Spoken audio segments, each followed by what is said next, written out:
pela sua palavra. A palavra profética tem uma importância especial para a sua igreja, pois é ela que nos dá direção, é ela que nos faz seguir adiante com as revelações de Deus e também em como devemos proceder e praticar essa palavra.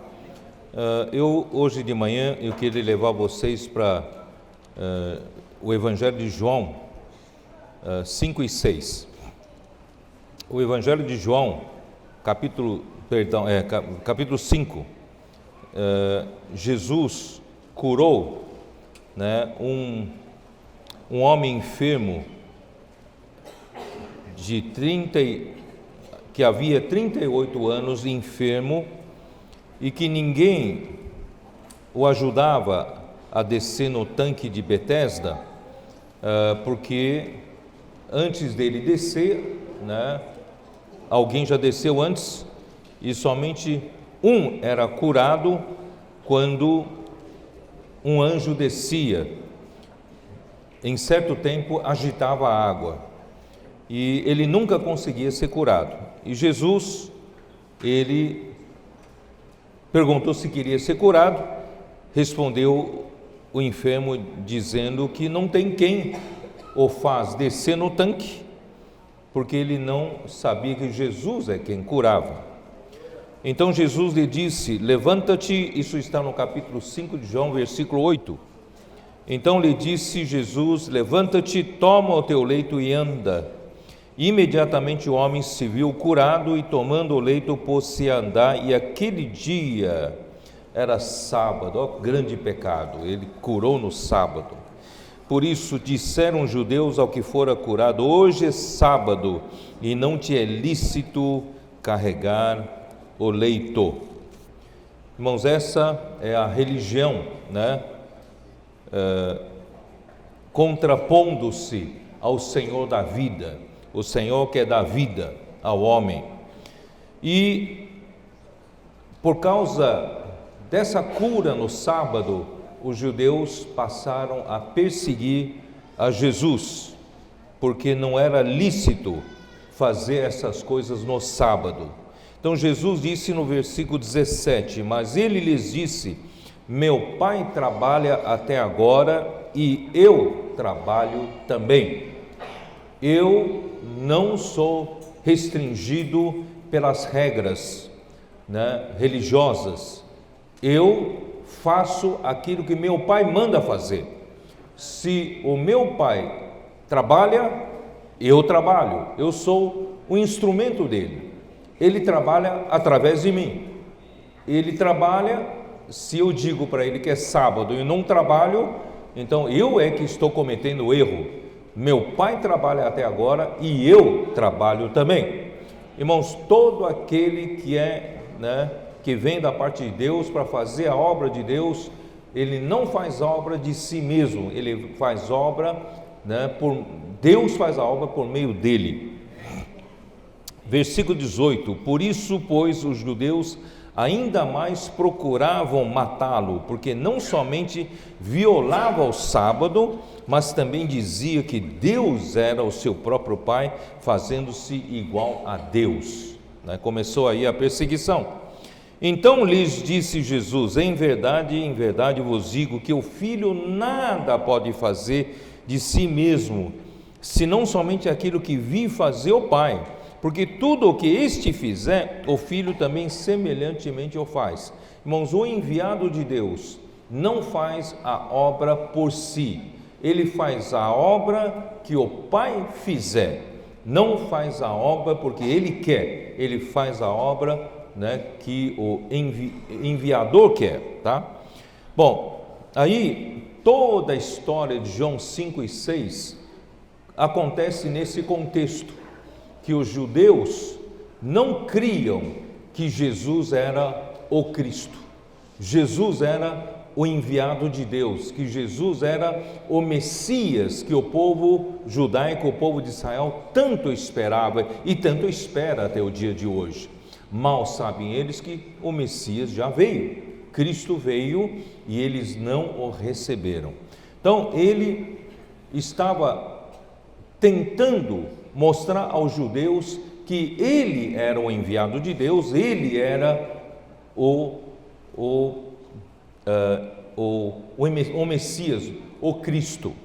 Bom, aí aí vem a história do capítulo 5, que eu acho a parte mais importante do capítulo 5 de João. Eu já falei várias vezes, é com relação a como identificar se alguém veio da parte de Deus, alguém foi enviado por Deus, se alguém é um profeta verdadeiro enviado por Deus. Então, ele disse: eu não posso testificar de mim mesmo. Eu creio que vocês já ouviram isso eu falar já várias vezes. No versículo 31, ainda no capítulo 5: se eu testifico a respeito de mim mesmo, o meu testemunho não é verdadeiro. Quer dizer, aquele que é enviado por Deus, ele não pode simplesmente se auto-designar dizendo que eu sou o profeta, fui enviado por Deus. Senão seria muito fácil o surgimento, dos falsos profetas. Mas aí Jesus diz: outro é que testifica de mim. Isto é, eu preciso de uma outra pessoa para dizer que eu sou ou não sou o enviado de Deus, o profeta enviado por Deus. Mas aí alguém vai pensar: então João Batista, que o precedeu, foi o precursor de Jesus, seria então esse que daria testemunho de que esse é o Cordeiro de Deus, que tira o pecado do mundo, ele é o enviado de Deus. Mas Jesus disse: eu não aceito testemunho humano. Ele não aceitava aquele testemunho que João Batista dizia que ele era o enviado de Deus. Então, isso é para nos salvar de várias situações de hoje, porque é muito fácil alguma outra pessoa dar um testemunho por alguém que ele é o enviado de Deus, e assim poderá vir muitas falsificações. Tanto é que o falso profeta, no final dos tempos, terá testemunho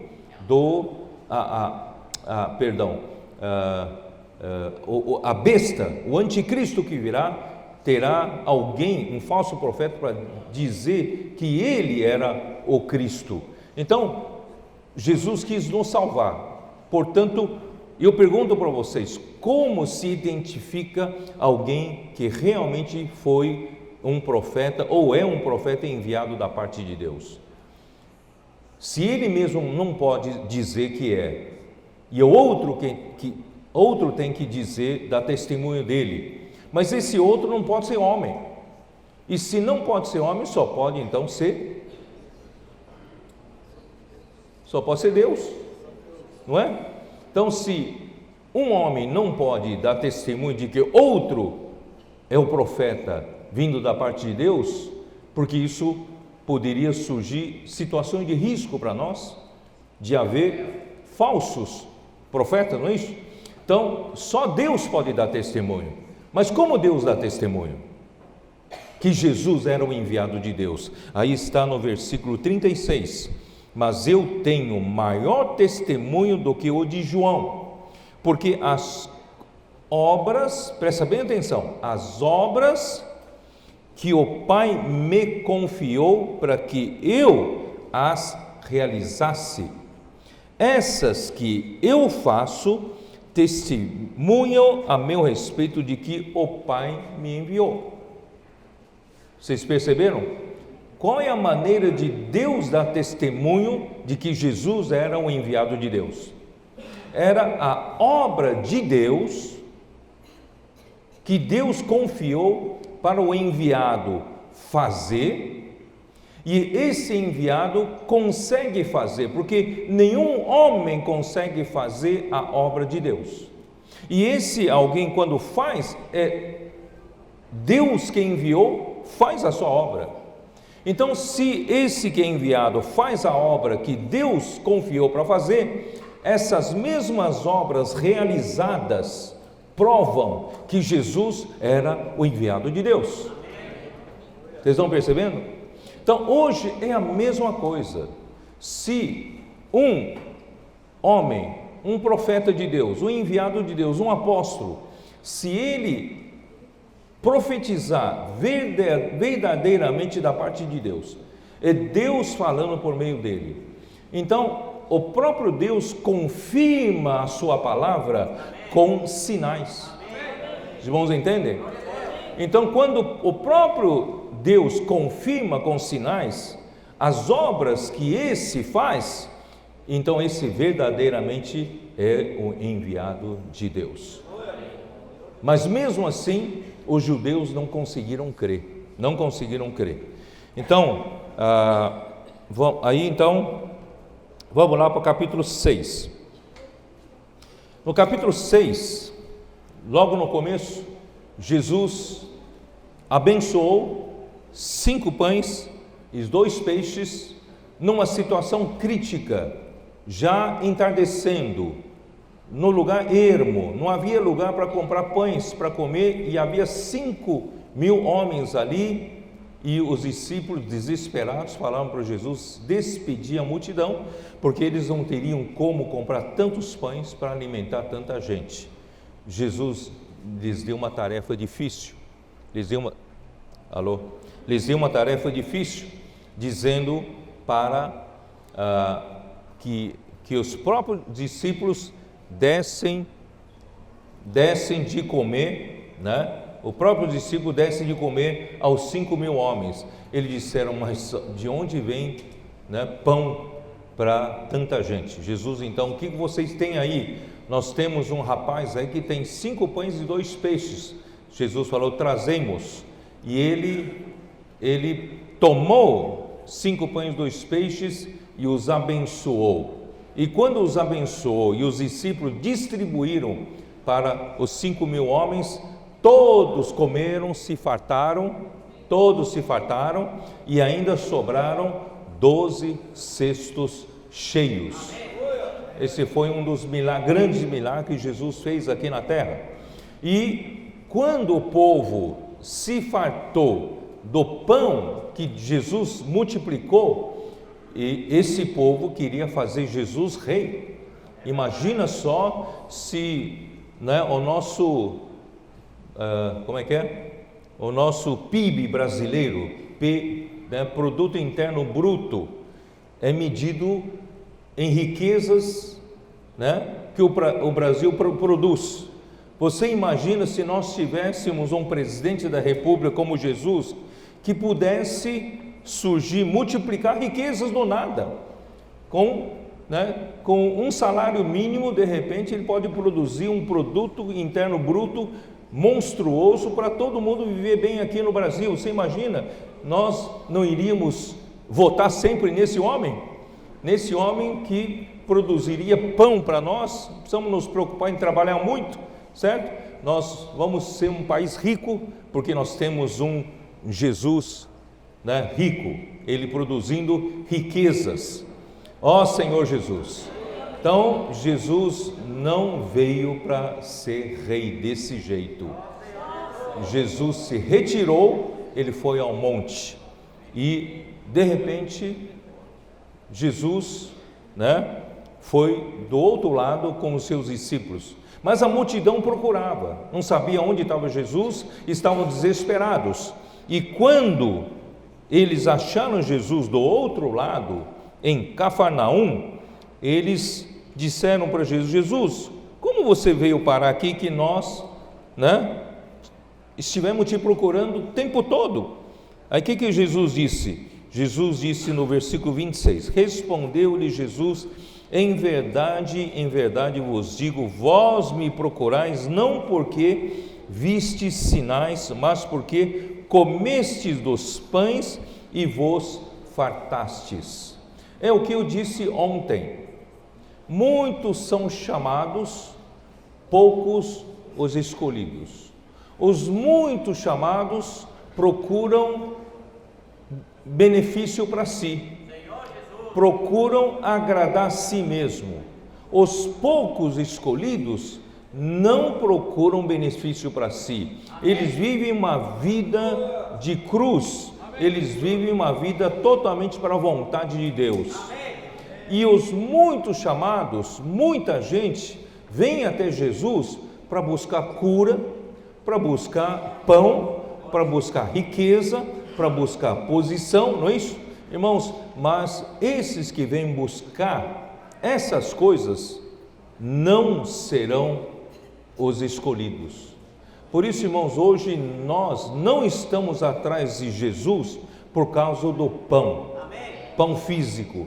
Nós não estamos atrás de Jesus porque na igreja eu tenho alguma posição elevada, não porque eu tenho fama na igreja, eu tenho qualquer vantagem aqui na obra do Senhor. Não, eu amo o Senhor, amo a sua vontade, eu quero fazer a sua vontade.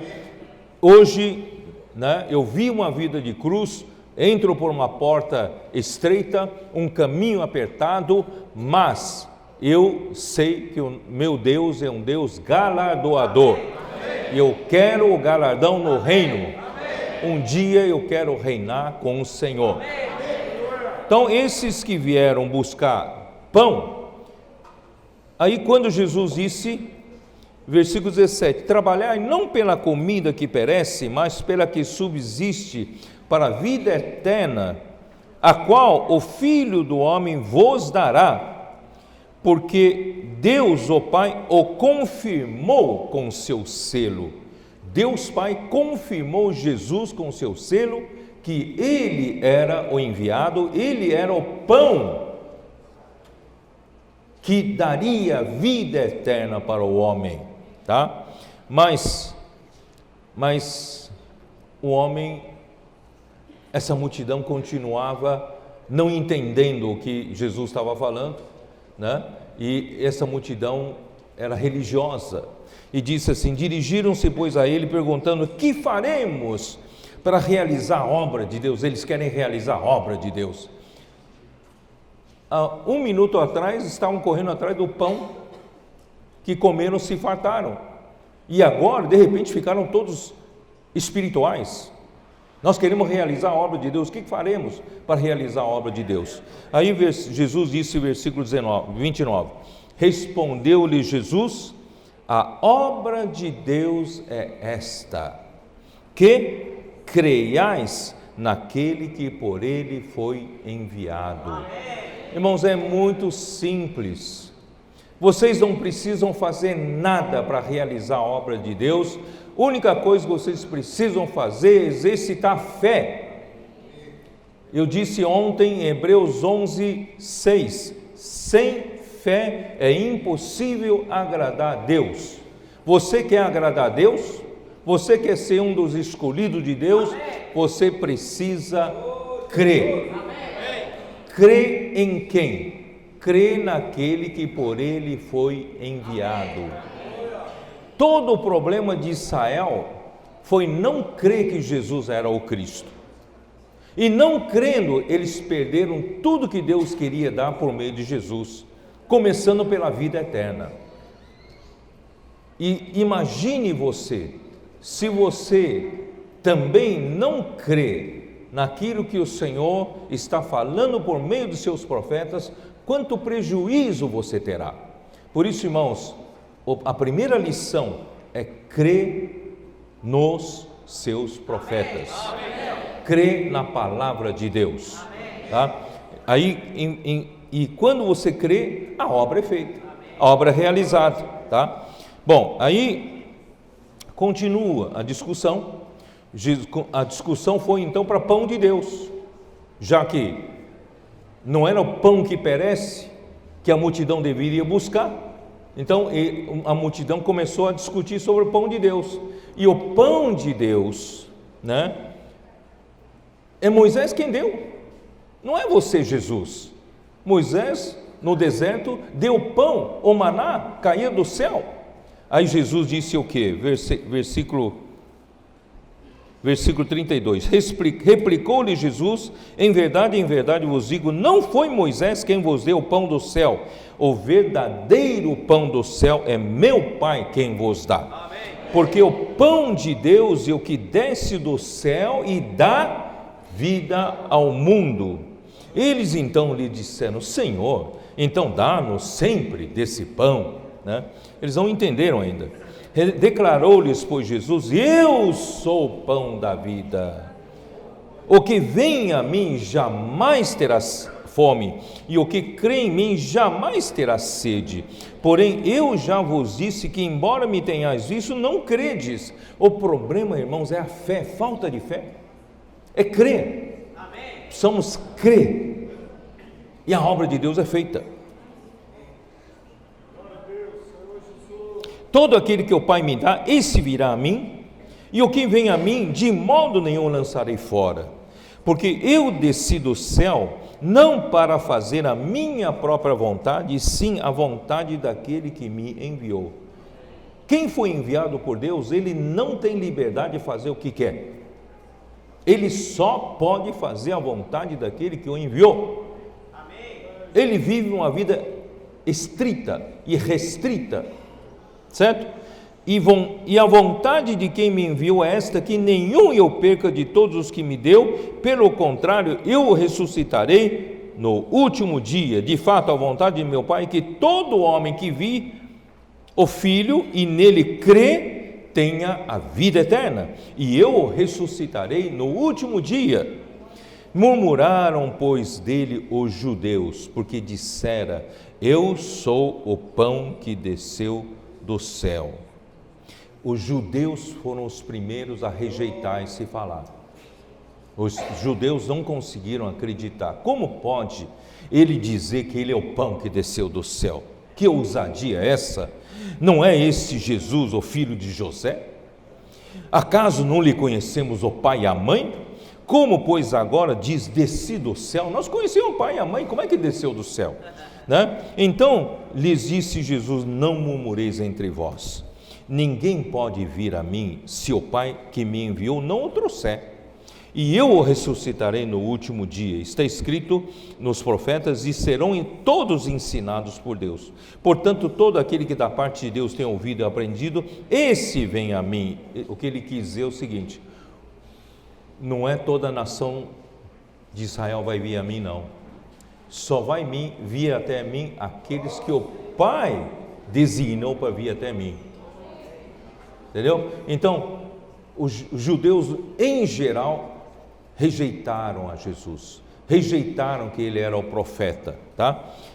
Aí vamos lá no versículo 47: em verdade vos digo, quem crer em mim tem a vida eterna, e eu sou o pão da vida.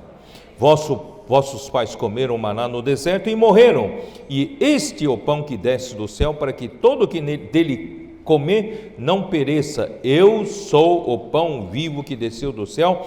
Se alguém dele comer, viverá eternamente, e o pão que eu darei pela vida do mundo é a minha carne. Ficou difícil. Ficou mais difícil agora, não é isso? Os judeus já estavam tendo dificuldade de crer que ele era o pão que desceu do céu, e agora diz que a carne dele é o pão. Como é que nós vamos comer a carne desse homem? Né? Aí, versículo 52. Nesse contexto, esse era o momento em que os judeus se afastaram de Jesus. Disputavam, pois, judeus entre si, dizendo: como pode este dar-nos a comer a sua própria carne? Que história é essa? Que discurso mais estranho! Respondeu-lhe Jesus: em verdade vos digo, se não comer, Jesus parece que provoca mais, né? Se não comerdes a carne do Filho do Homem e não beberdes o seu sangue, não tendes vida em vós mesmo. Mas isso era muito para eles. Quem comer a minha carne e beber o meu sangue tem a vida eterna, e eu ressuscitarei no último dia, pois a minha carne é verdadeira comida, o meu sangue é verdadeira bebida. Quem comer a minha carne e beber o meu sangue permanece em mim e eu nele. Nossa, que negócio é esse? Esse versículo 56 é muito precioso. Um dia desses vocês vão ouvir, eu vou falar outra coisa sobre processo final da glorificação, eu vou falar sobre isso. Assim como o Pai que vive me enviou, e igualmente eu vivo, Pai, também quem de mim se alimenta, por mim viverá. Sem a revelação, os judeus achavam que iam ter que disputar a carne de Jesus, ser canibais, comer da sua carne e beber do seu sangue, que é limitado, não dá para muita gente não, certo? Não é que nem vocês que fazem um churrasco de uma costela de boi, né? Dá para, dá para alimentar quantas? Uma costela? 20, né? 20 pessoas.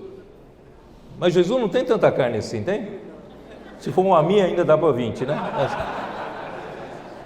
Mas Jesus não tinha tanta carne assim para dar, né? Então, irmãos, era uma palavra, um discurso duro demais, não é isso? Era duro demais para aceitar. Este é o pão que desceu do céu, em nada semelhante àquele que vossos pais comeram, e contudo morreram. Quem comer este pão viverá eternamente. Essas coisas disse Jesus quando ensinava na sinagoga de Cafarnaum.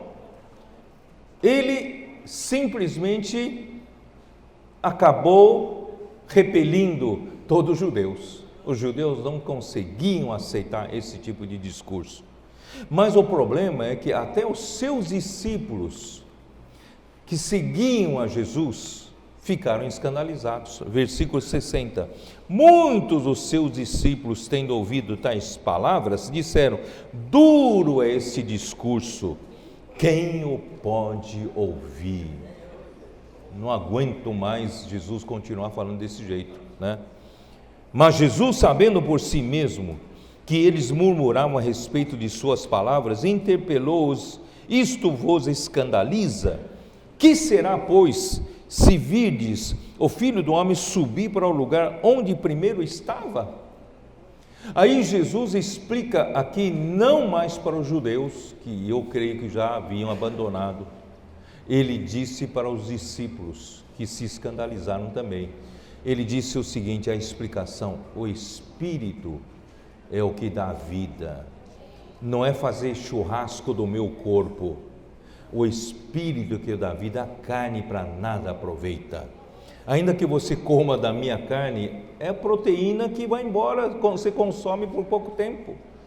Mas é o Espírito que dá vida, a carne para nada aproveita.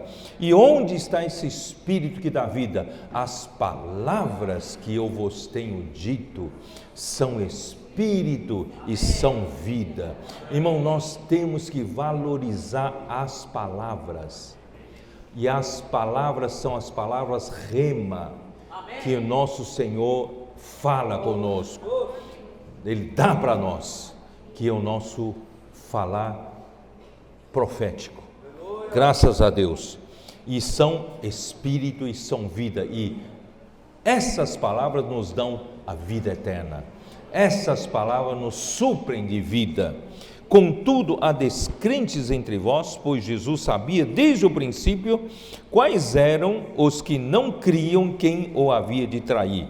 E prosseguiu: por causa disto é que vos tenho dito, ninguém poderá vir ao Pai se pelo Pai não lhe for concedido. Eu não sei se vocês entenderam, Jesus, aqui o registro, insiste em falar em alguém o havia de trair. Vocês perceberam? Alguém o havia de trair. Isso quer dizer o quê? Quer dizer que nesse momento em que ele fez esse discurso difícil de entender e difícil de engolir por um homem natural, Judas o Iscariotes, que o trairá, também fazia parte desses que não conseguiram entender essa palavra. Ele começou a ter problema no coração com o Senhor, começou a duvidar do Senhor, tá?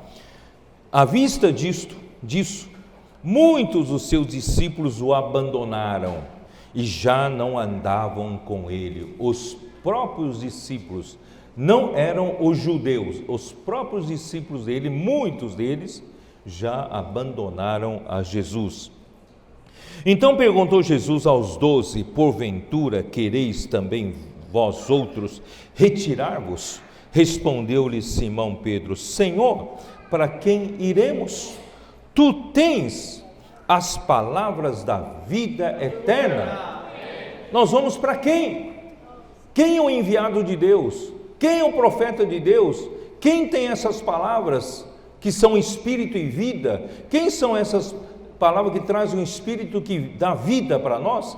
Tu tens essas palavras. Aí versículo 69, o que faltou aos judeus e também aos discípulos que abandonaram. E nós temos crido e conhecido que tu és o Santo de Deus. Nós temos crido, irmãos, é importante crer que Jesus era um enviado de Deus.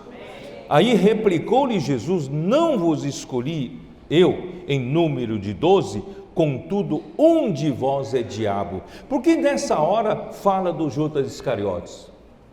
Referia-se ele a Judas, filho de Simão Iscariotes, porque era quem estava para traí-lo, sendo um dos outros. Porque nesse momento já surgiu um coração de incredulidade em Judas, já surgiu um coração de questionamento quanto a Jesus, que é diferente dos outros 11.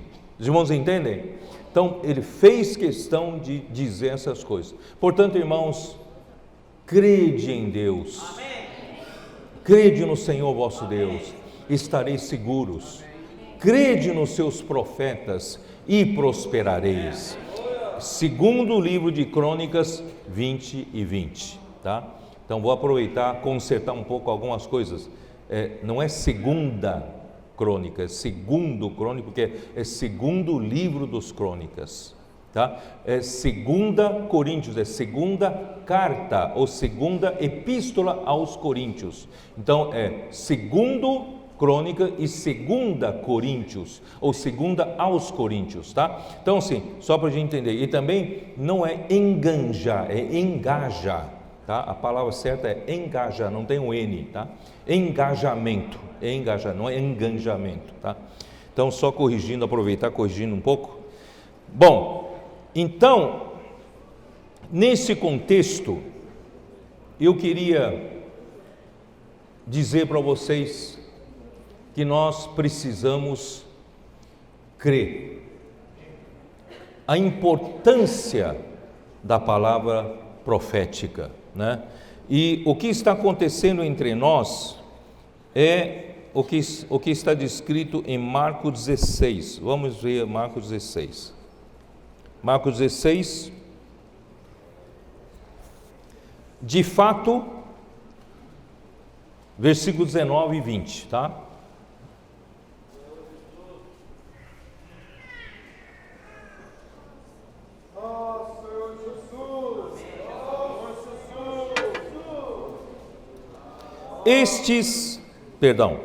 De fato, o Senhor Jesus, depois de lhes ter falado, foi recebido no céu e assentou-se à destra de Deus.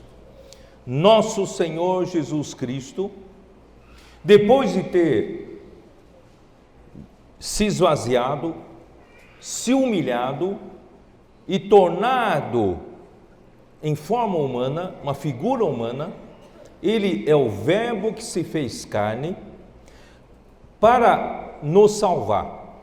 Ele viveu uma vida humana perfeita. Ele viveu uma vida humana totalmente obediente a Deus.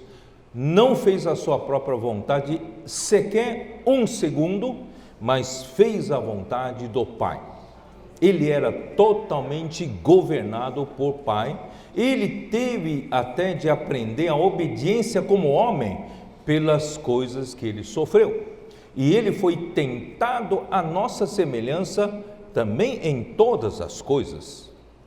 Ele experimentou o que é a vida humana, ele experimentou as fraquezas humanas, mas ele não falhou.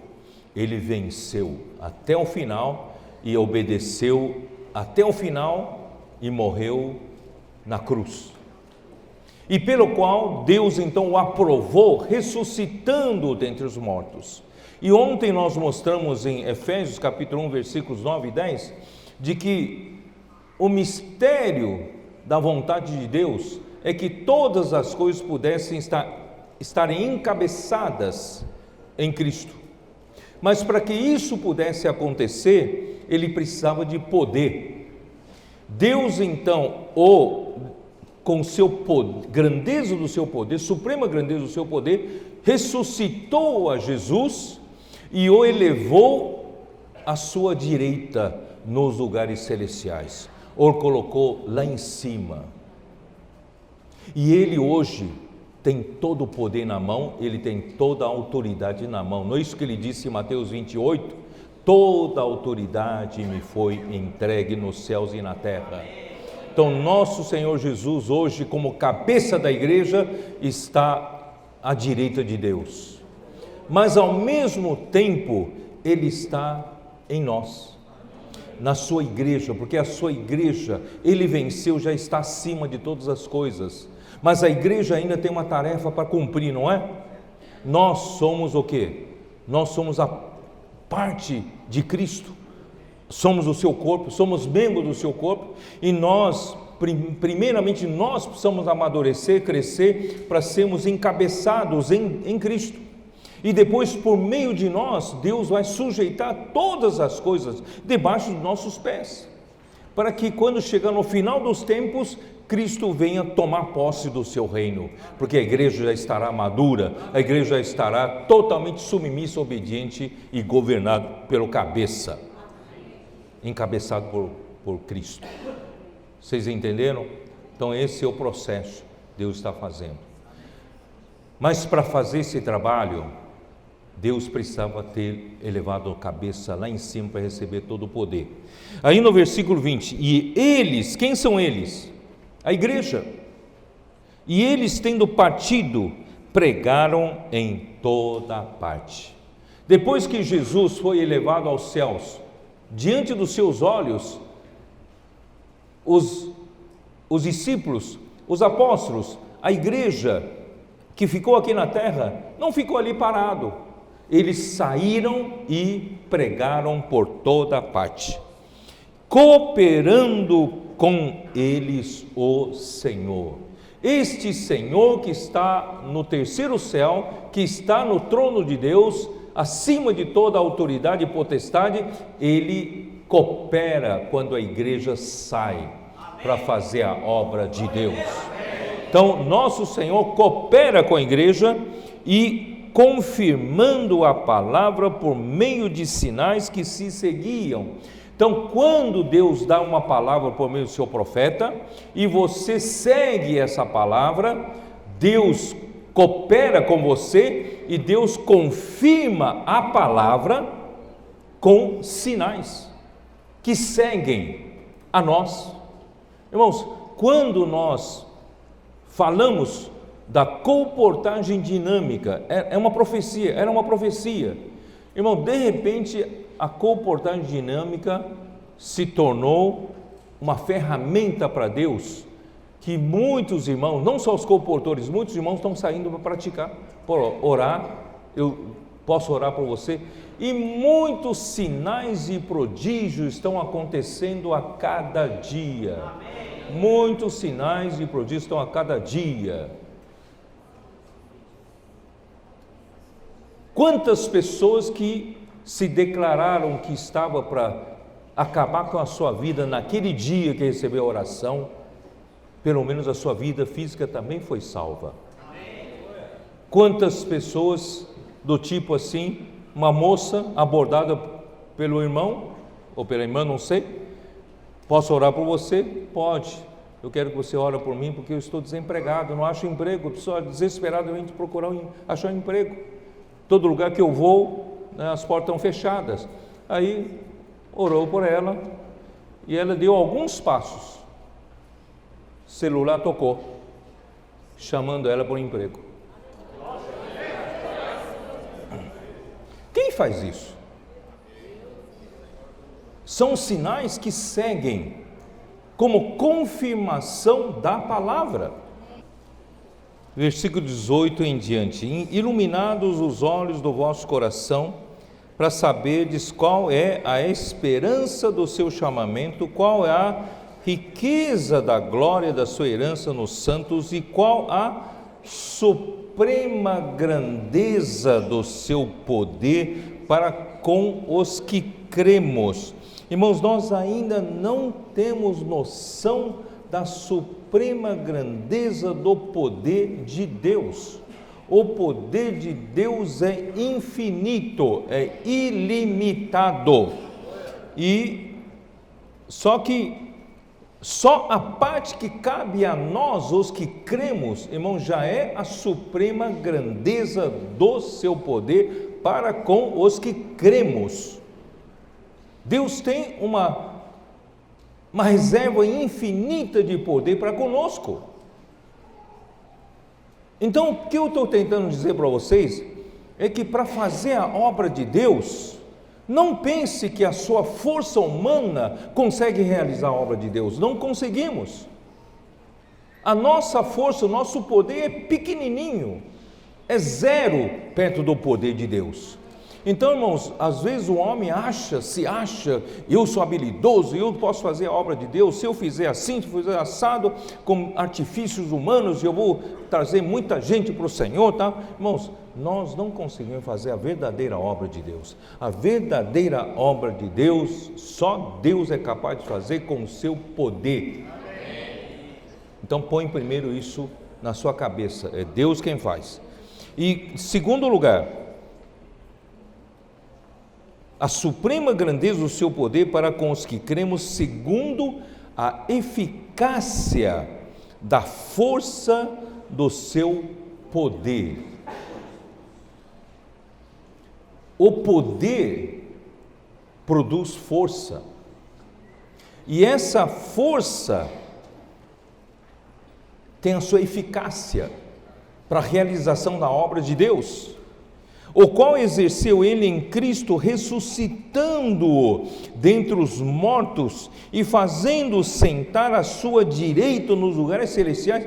Esse poder conseguiu levar um homem para dentro da glória de Deus e o fez sentar à direita de Deus, já nos lugares celestiais, acima de todo principado, potestade, poder e domínio, de todo nome que se possa referir. Imagina esse poder. O colocou lá em cima. O nosso Senhor Jesus Cristo, como homem, Ele está lá em cima. Ele recebeu todo o poder.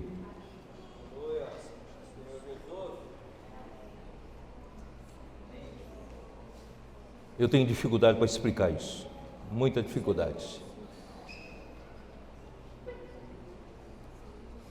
Toda sabedoria e poder são de Deus.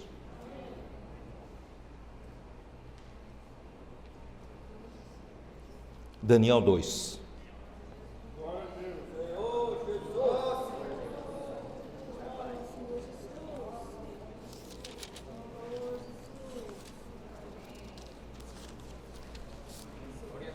Versículo 20.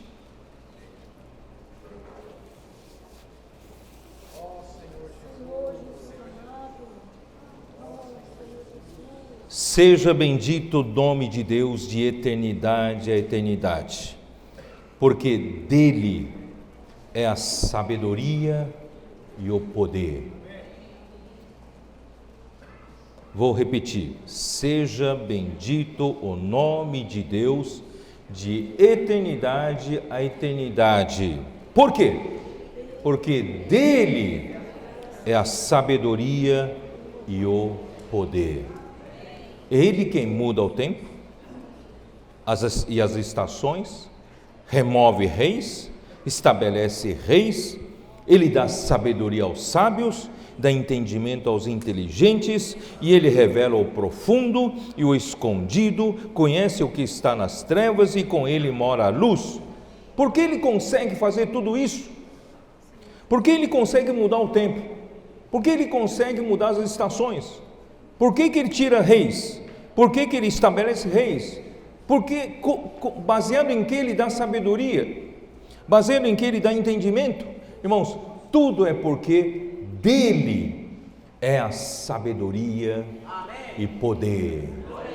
E Deus deu sabedoria e poder para Daniel, versículo 23, a ti, ó Deus de meus pais, e eu te rendo graças e te louvo, porque me deste sabedoria e poder. Irmãos, Deus pode nos dar sabedoria e poder para a realização da obra de Deus, porque de Deus é a sabedoria e o poder. Estão claros? A sabedoria, você precisa de sabedoria para fazer um bom plano. Você precisa de sabedoria para fazer um bom projeto. Você precisa de sabedoria para planificar um excelente empreendimento. É ou não é? Sem a sabedoria, você faria um plano ruim. E nosso Deus, Ele é o Deus de sabedoria. O plano dele, irmãos, é um plano perfeito. Porque o projeto, o propósito eterno de Deus, o plano de Deus foi feito pela sabedoria de Deus. É ou não é? Mas a sabedoria, um bom plano, um bom projeto, um bom propósito, se sem o poder, não tem como executá-lo. Vocês estão me entendendo ou não? A sabedoria precisa do poder. Sem recursos, você não toca o seu projeto. Sem dinheiro, você não toca o seu negócio empresarial, seu plano empresarial. Sem recursos humanos, você também não toca. Sem recursos materiais, você também não toca. Então tudo isso está do lado do poder. O poder são os recursos, são a força, não é isso? Para executar o projeto, executar o plano. Nosso Deus, Ele é um Deus de sabedoria e de poder. Ele tem sabedoria para fazer um plano maravilhoso. E Ele também tem poder para executá-lo. Ele não é aquele teórico que tem muitas boas ideias na cabeça e depois não consegue executar. Mas nosso Deus, Ele está executando esse projeto maravilhoso que Ele traçou para nós. E o projeto de Deus, irmãos, tem tudo a ver conosco. Por isso que lá em 1 Coríntios, ó Senhor, 1 Coríntios 2, versículo 6 e 7, como diz: entretanto, expomos sabedoria entre os experimentados, não porém a sabedoria desse século, nem a dos poderosos desta época, que se reduzem a nada. Tantos anos de sabedoria humana, tantos séculos se passaram, desde que os gregos começaram a filosofar, sete séculos antes de Cristo, e até hoje esses pensamentos, sabedoria humana, filosofias, vêm se desenvolvendo até hoje no século 21. Se você pegar o século 21, que começou no século 7 antes de Cristo, nós temos pelo menos o desenvolvimento de 27, 28 séculos de sabedoria humana, ou não tem? São 2.800 anos de desenvolvimento de sabedoria humana, de pensamentos humanos, não é isso? Que conclusão o homem chegou? Pela sua quase 3.000 anos de desenvolvimento na filosofia e na sabedoria, onde o homem chegou? O homem sequer chegou numa conclusão de ter poder de vencer o pecado. O homem descobriu o caminho de vencer o pecado? O homem descobriu o caminho de ter o perdão dos pecados cometidos? O homem descobriu o caminho de... O homem pode dizer qual é a ética, qual é a moral, mas não tem força para executá-lo. Como Paulo em Romanos 7, o bem que eu prefiro, esse eu não consigo fazer, mas o mal que eu não quero, esse sim eu faço. Desventurado o homem que sou, quem me livrará do corpo desta morte? Irmãos, esse é o homem vivendo nessa sabedoria humana de quase 27, 28 séculos. Você sabe por quê que na sabedoria humana o homem não chegou a conclusão nenhuma?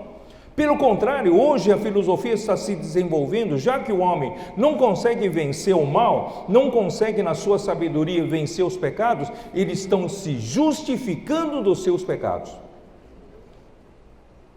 A filosofia está levando de tal maneira com as suas ideologias, dizendo que esses pecados são bons também, porque eu não tenho força para vencer, então vou justificar que está tudo certo. Vocês estão me entendendo ou não? Por que o homem, nesses 28 séculos de sabedoria, desenvolvimento da sabedoria humana, não se conseguiu chegar a nenhuma conclusão definitiva? Você sabe por que não? Vou explicar para você, está aqui no capítulo 1 de 1 Coríntios, versículo 21. A resposta está aqui. Visto como, na sabedoria de Deus, o mundo não o conheceu por sua própria sabedoria.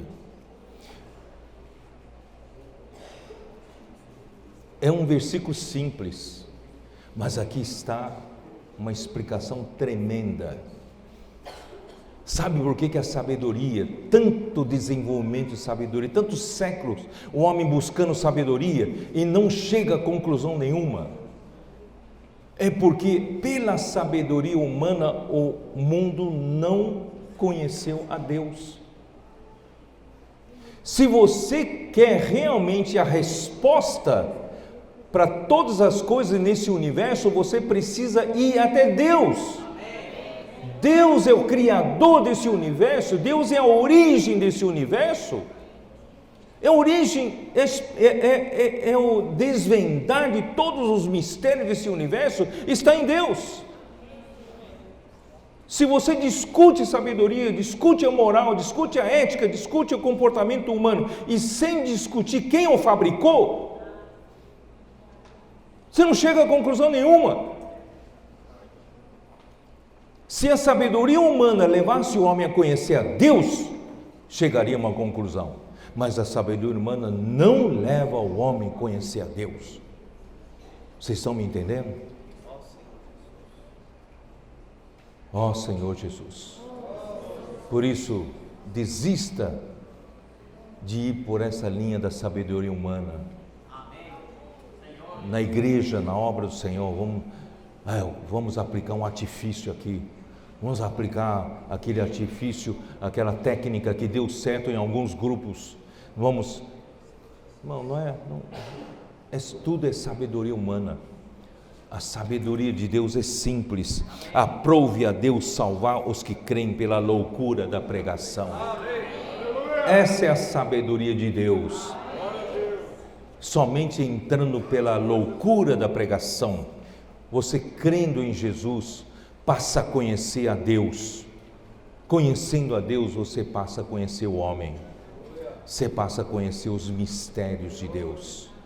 Nós estamos conhecendo os mistérios de Deus. A cada palavra profética, nós estamos conhecendo mais os mistérios de Deus. Estamos conhecendo mais a Deus. Estamos conhecendo mais o homem. Estamos ou não estamos? Essa é a sabedoria de Deus. Maravilhoso. E estou falando só do lado de sabedoria. E do lado do poder. O homem não tem poder nenhum. O homem pensa que é poderoso. O máximo que o homem consegue alcançar é a figura do Nicodemos, em João capítulo 3. Aquela figura do Nicodemos é o máximo que o homem consegue alcançar. Ele já chegou no status de um homem, humanamente falando, de alto nível. Ele era um rabi, ele era um mestre, ele era uma pessoa, ele era um ancião. era respeitado, ele era uma autoridade, né, na sociedade, ele era um bom homem, ele chegou num padrão humano muito elevado, mas ele foi procurar, com vergonha dos demais, foi procurar Jesus de noite e perguntar: mestre,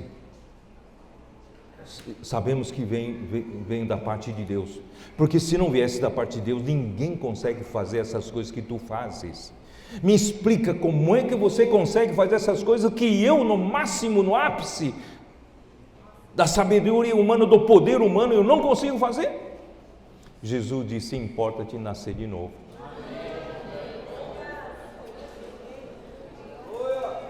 Não é?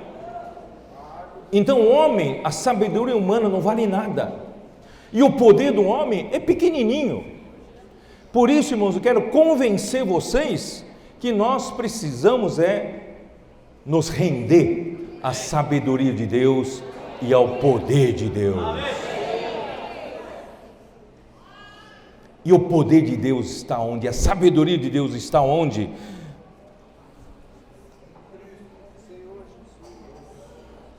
Versículo 7 do capítulo 2 de 1 Coríntios: mas falamos a sabedoria de Deus em mistério, outrora oculta, a qual Deus preordenou desde a eternidade para a nossa glória. Irmãos, o plano de Deus, o projeto maravilhoso de Deus, a obra-prima que Deus planejou, é Deus conseguir levar esse homem que Ele criou, e depois caiu, se chafurdou em pecados, deixou a natureza pecaminosa incontaminável, e Deus conseguia ainda não desistir desse homem e levá-lo à glória. Irmãos, essa é a sabedoria de Deus. Como Deus consegue fazer isso? Com isso, Deus precisava, na sua sabedoria, precisava enviar seu filho para fazer esse trabalho, senão nós não iríamos sair do nosso pecado nunca, jamais. Mas graças a Deus, Deus enviou seu filho até nós, realizou essa obra maravilhosa por nós. E hoje, pela loucura da pregação, nós recebemos todo o benefício que Jesus fez aqui na terra, ou não? A loucura da pregação fez a gente crer em Jesus. Não é pela sabedoria humana, é pela fé em Cristo. Deus nos justificou. Pela fé em Cristo, Deus nos colocou na igreja. E aqui hoje, estamos vivendo aqui na igreja, estamos passando por um processo de santificação. E esse processo de santificação vai concluir no processo de glorificação. E esse processo de glorificação é que mais, em algum lugar eu vou falar mais claramente, é uma coisa nem olhos viram, nem ouvidos ouviram, nem jamais entrou em coração humano, o que Deus tem preparado para você.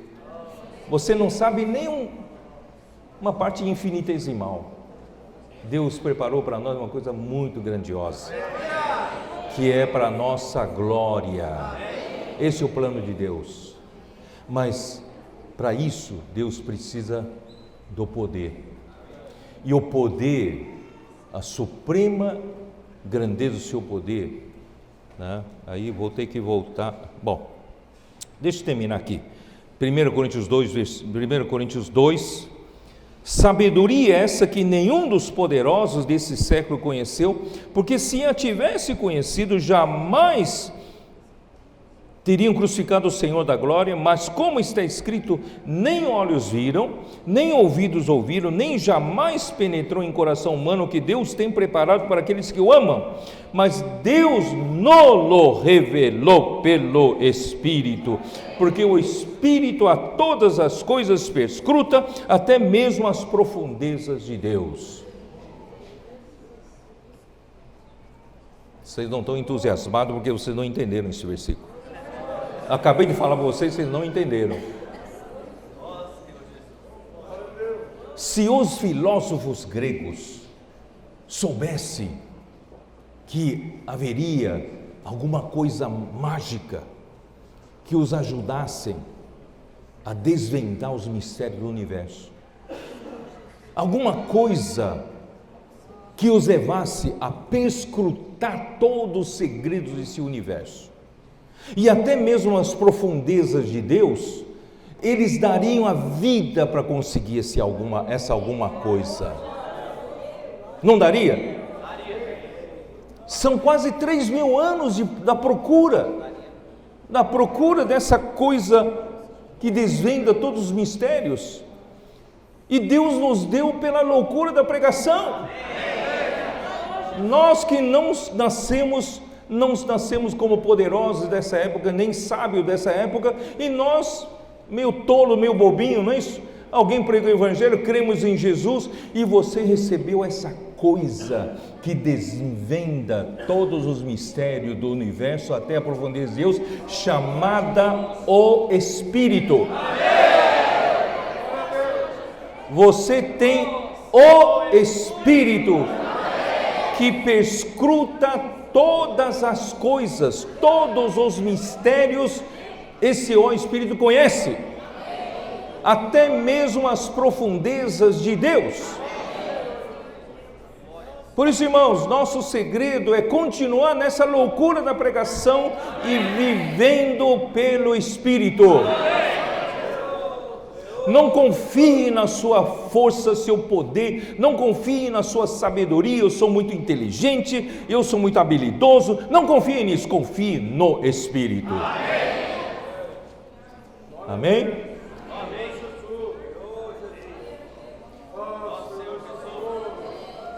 Esse poder, sabe o que é esse poder tem uma força.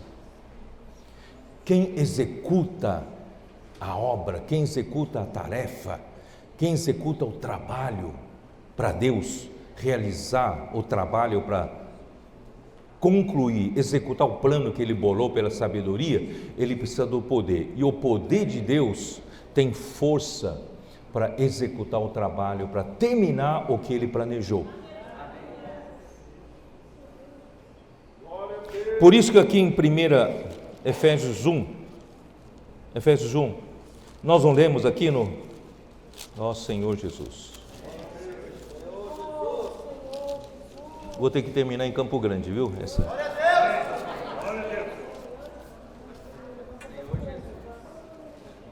Nós não lemos no capítulo 1 de Efésios, versículo 19, e qual a suprema grandeza do seu poder com os que cremos, segundo a eficácia da força do seu poder. Então, desse poder sai força, e a força é que realiza um trabalho. Quem aqui conhece física? Conhece o conceito do trabalho na física? Quem aqui conhece? Quem estuda física aqui? Né? Então, o conceito de realização de um trabalho o trabalho é realizado pela força, e a força multiplicado pelo deslocamento dá o trabalho. Vou explicar dessa forma, vou explicar por leigos, tá? Esse corpo aqui, se cuidar bem dele, ele tem poder, tem ou não tem? Por que você come as 3 refeições por dia? Por que você come bem, cuida bem? Por quê? Para manter energia. Você não tem energia nesse corpo seu? Energia? Então isso aí é poder. Energia armazenada no seu corpo é o poder, sabe? Só que o poder, se você não usar, o poder está lá parado. E quando é que você usa o seu corpo? Para realizar algum trabalho, é ou não é? Aí eu quero ir até um amigo, o que eu faço? Eu tenho um poder, então eu uso minha força para andar, entendeu? Isso aqui é um trabalho, eu realizei um trabalho. Eu preciso tomar água, eu preciso me agachar, pegar minha mão, exercer uma força, é ou não é? Exercer uma força, trazer até aqui a boca. Realizei uma tarefa, realizei um trabalho. Então o poder é o potencial da energia armazenada para qualquer hora que eu precisar realizar um trabalho pela força. Então quem faz o trabalho é a força. Eu perguntei para o Ami, ele mora em Foz do Iguaçu. Em Foz do Iguaçu tem uma barragem, tem uma usina hidrelétrica mais famosa da nossa região aqui, não é isso? Itaipu. Qual é a altura da barragem Itaipu? 196 metros de altura. 196 metros de altura, armazenando um volume enorme de água.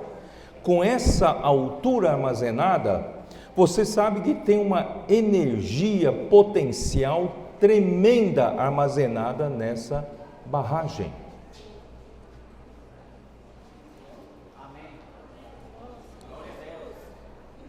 Você sabe que é uma pressão de 190 metros de altura de água, lá no fundo, de 190 metros, 1 metro quadrado, sabe quanto tem de força em 1 metro quadrado? 190 toneladas. 190 toneladas de pressão, de força aplicado em 1 metro quadrado. Então, olha a quantidade de energia ali armazenada. Então, Itaipu tem muita energia armazenada, né? E energia potencial. Energia potencial é energia que está aqui em cima. Ó Senhor Jesus, quem entende de física, né? Se eu jogo um corpo aqui, esse corpo tem uma massa, portanto tem um peso, e o peso, massa vezes a aceleração da gravidade dá peso, e o peso vezes a altura dá a energia potencial que esse corpo tem aqui, nessa altura, tá? Energia potencial. Não entenderam nada, não tem problema.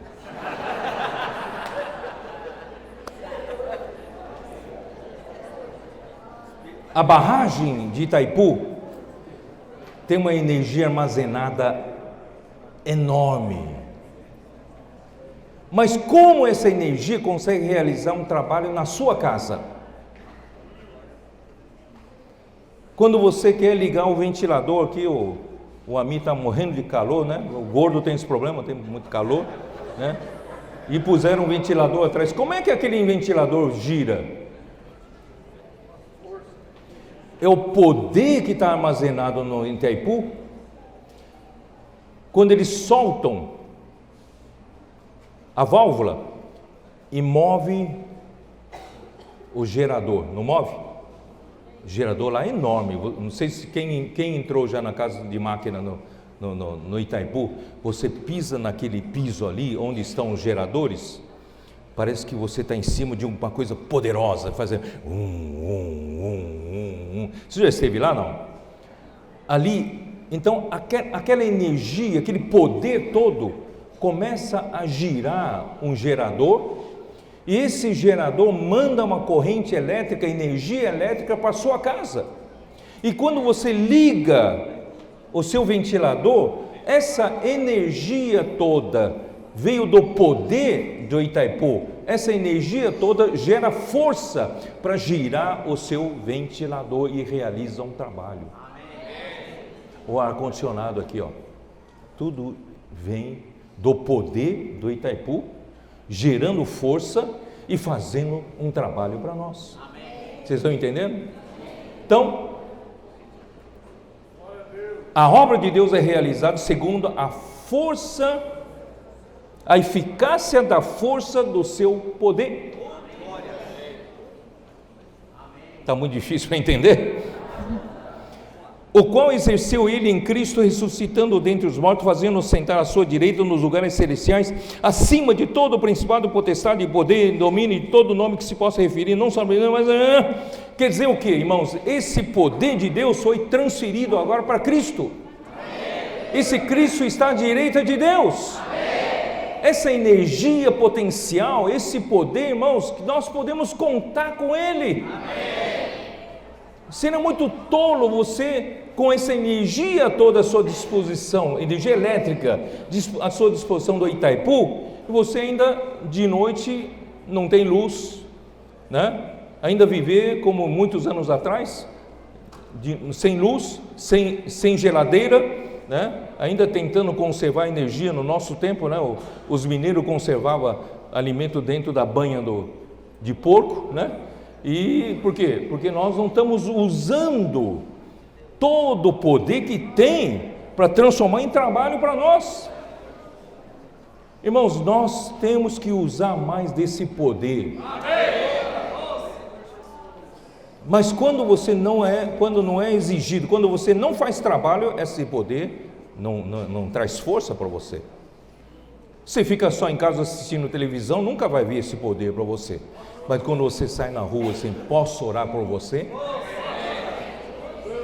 Você acionou um interruptor dizendo: eu preciso da força desse poder para realizar um trabalho. Posso orar por você? Então, se você sair da sua zona de conforto, você sair da sua comodidade, quando a igreja saiu para pregar em toda parte, esse poder começou a trazer força para nós realizarmos o trabalho, debaixo da sabedoria de Deus. Vamos fazer isso? Acho que eu não vou prolongar mais, que eu vou falar, continuo lá em Campo Grande, mas eu quero dizer para vocês, irmãos, vamos pregar o Evangelho, vamos orar pelas pessoas, fazer comportagem, levar um livro. Se você ainda não tem coragem de vender um livro para a pessoa, então leve pelo menos um jornal, põe bastante jornal na sua maleta, na sua mochila, na sua bolsa, não é isso? Mas coloca o seu contato, porque o filho que gerar você tem que cuidar, né? Põe o seu contato e você vai ver como o poder de Deus vai trazer força para você realizar o trabalho. Então, o Senhor vai cooperar conosco e vai confirmar a palavra por meio de sinais que vão nos seguir. E você vai se sentir bem. Você vai ser curado da sua depressão. Você vai ser curado dos seus problemas no casamento. O marido e a mulher vão ficar mais contentes, porque se não usa desse poder, fica o dia inteiro usando o poder humano para brigar um com o outro, não é? Vamos usar esse poder para pregar o Evangelho? Posso orar por você e levar essa vida para as pessoas, não é? E nós vamos, irmãos, concluir essa era usando mais desse poder que está no Espírito. Vamos viver mais no Espírito, sermos guiados pelo Espírito, não fazer nada sem que o Espírito nos governe. Vamos deixar o Espírito nos governar, invocando o nome do Senhor sempre, ó Senhor Jesus, negando a sua própria vontade. Aí eu tenho vontade de fazer isso, tenho vontade de fazer aquilo. Pergunte para o Senhor, deixa o Senhor guiar você, não é isso? Pregando o Evangelho, se expondo, né? Deixa escapar essa frase se você nunca fez, como eu fiz. Deixa escapar da sua boca essa frase. Posso orar para você? Você não consegue mais voltar atrás. Então você tem que orar com a pessoa e depois isso vai virar seu hábito. Você vai levar muita vida para as pessoas. Expo Livro, eu creio que logo está por aqui, estará por aqui. Está sendo uma bênção por onde está passando, em Campinas, Campo do Jordão, Taubaté, está sendo uma bênção. O irmão Ademir acabou de mandar, e quem foi responsável em fazer contato para comprar essas carretas, acabou de me mandar que a ex-dona tem uma grande empresa e foi visitá-lo, e ele mostrou todo o projeto do Expo Livro, como ficou essas carretas, como está operando. Ela chorou, e quando Ademir orou por toda a sua equipe, os seus diretores, os diretores choraram. Irmãos, Deus está usando essas ferramentas. Nós queremos chegar logo ao tempo de Deus, Jesus poder tomar posse do reino. Então, irmãos, todo sofrimento passará, todas as lágrimas Deus enxugará.